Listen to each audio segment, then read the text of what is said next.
have read most of their catalog, but you are one. Um, Wow, so thank no, you. and I will tell you why. But okay, so I don't know if you've ever listened to.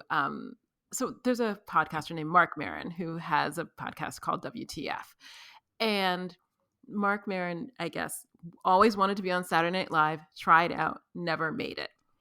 But when he has people on his podcast who've been on Saturday Night Live, which is obviously a large number of people, he always goes through this story about how he auditioned, didn't make it, but it's something that he always wanted to do.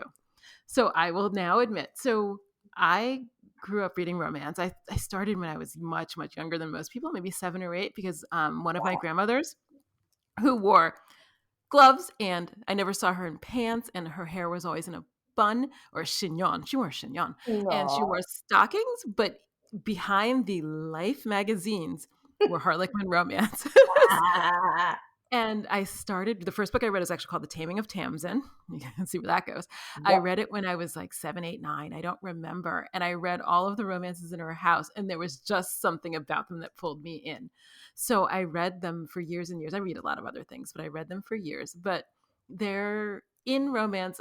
You know how people start to narrow their interest. So my interest got very narrow, and the only line I ever read was Harlequin Temptation. Yep. And then when Blaze came out, I read it. So I've read probably 90% of them, between the beginning and the end. And I've read all of yours um, before I met you. Oh, I'm so honored. I did not know that.